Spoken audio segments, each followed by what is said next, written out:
Chris Trapani, the Mortgage Pro. I'm going to introduce you to an FHA loan. You're going to learn everything you need to know about an FHA loan. I've been an FHA loan expert for 34 years, so you can reach out to me with any questions that you might have. Now, I'm going to start with the basics. The number one thing people ask is, what kind of credit score do I need? Well, I know you need credit, obviously. Well, with only a 580 credit score or above, you only need a 3.5% down payment. If you go from 579 all the way down to 500, you may be able to buy with just 10% down. There's a distinct advantage to putting 10% down regardless of what your credit score is. If you do that, what will happen is PMI, the mortgage insurance, will disappear after 11 years. So that's a unique aspect if you're going to take an FHA loan. Now, people always think, well, it's only for first-time home buyers. Absolutely not. It's for anybody who wants to buy with a smaller down payment, less than 20%. There's a distinct advantage, especially if you have lower credit scores, because, see, with a conventional loan, you're looking at a minimum of 620 credit score. So down below, hey, it's a great rate also. FHA is a government loan. It's one of the lowest interest rate loans there are. And with a lower credit score versus a conventional loan, with a lower credit score, the PMI rate is really high. So it's stable with an FHA loan. So there we go. Low credit score, 580 or above, 3.5% down, 579 all the way down to 500, only a 10% down payment. Now, people ask me about other things regarding credit. Sometimes bad things happen to good people.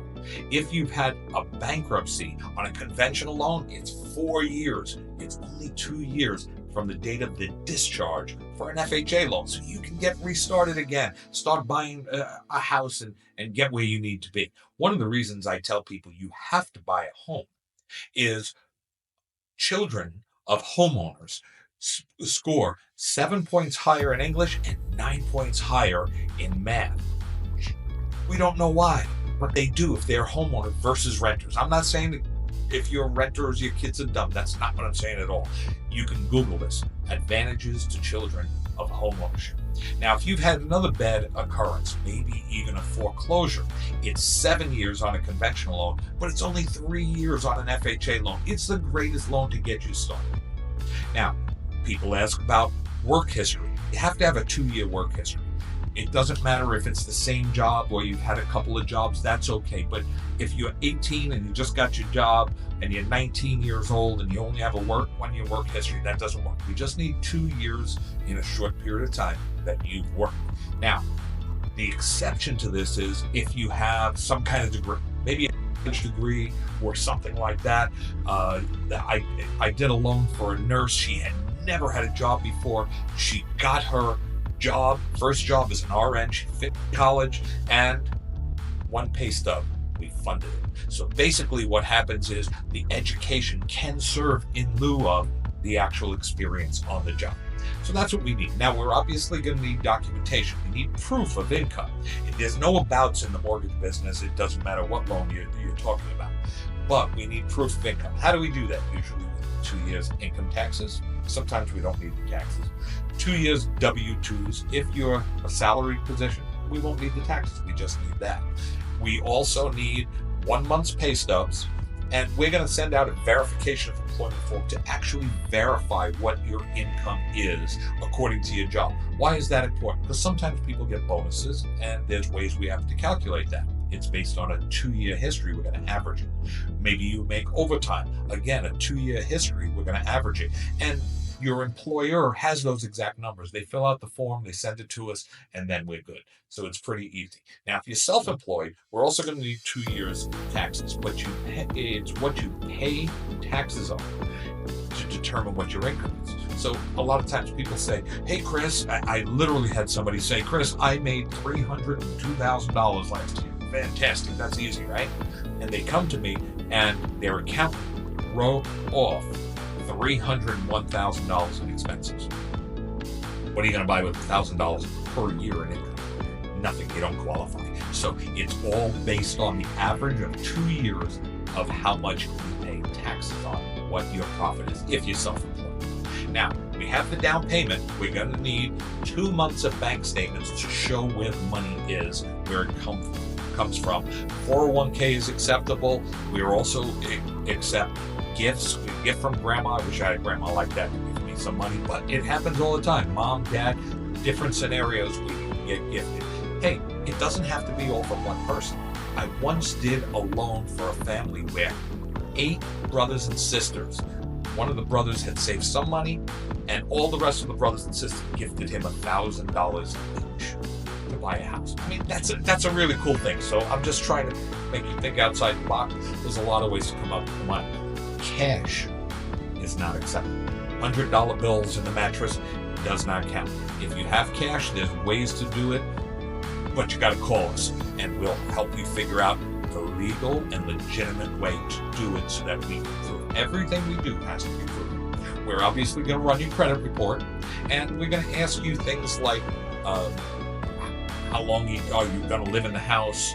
Have you owned a house in the last 3 years because of down payment assistance and those kind of programs for first-time home buyers? Again, you don't have to be a first-time home buyer for this program.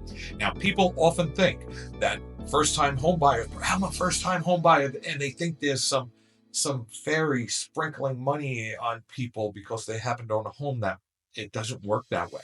There's good, there's bad, and there's ugly about those programs. If you can buy a house, that's good. The bad is, number one, the money doesn't come from thin air. We have to raise the interest rates in order to get the money to give you or lend you. Sometimes it's a grant, gift, or sometimes it's a loan. The money comes from somewhere. It comes from a higher interest rate. Also, the fees are higher on these loans. Very commonly, you have to pay points in order to get the money. So sometimes it doesn't really make sense. If you come up with the money yourself, you're always better off. I guarantee it. I can mathematically prove it. You get the lower interest rate, you're done with it, you move forward, you buy your house, and you're good. Now, we also have closing costs on a loan. What are closing costs? Well, they're lender fees, okay? Most lenders have fees, and sometimes you can pay points. People say, I don't want to pay points. Well, when you pay points, you buy a lower interest rate. Sometimes it's worth it. It's a mathematical formula. Your loan officer, hopefully me, will figure it out and show you why it does or does not make sense. But now we have escrow fees or attorney fees. Some states use attorneys. They have no shortage of fees. They have lots of them. Title company, no shortage of fees. There's lots of them. We have the appraiser. The appraiser has to get paid. We have the notary. Notary has to get paid. Credit reports. We have all these different fees. Now, in an FHA loan, we also have taxes and insurance. The property taxes and homeowners fire insurance must be included in that payment.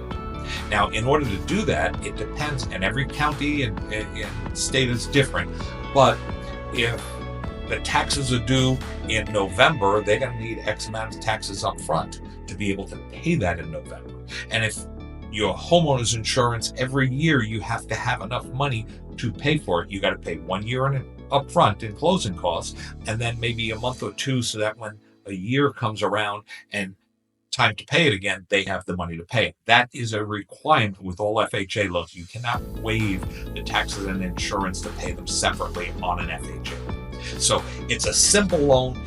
Everybody can do it just about. It's the easiest loan. The debt ratios are very liberal. Basically, 47% debt ratio for the house payment. If you make $10,000 a month and $4,700, that's how much house payment you qualify for, as long as when we add your other debts on, credit cards, student loans, child support, alimony, car payment, that type of thing, we don't go above $5,700. So we have two rules, 47% for the house payment and 57% when we add your debts on. Now, when we add your debts on, you're at 60%, well, then we have to lower both down. So maybe you'd be at 44 and 57. So we are the experts at figuring that out. It's an easy program. It's one of the easiest loans to qualify for. And the goal for us is we want to help you fire your landlord.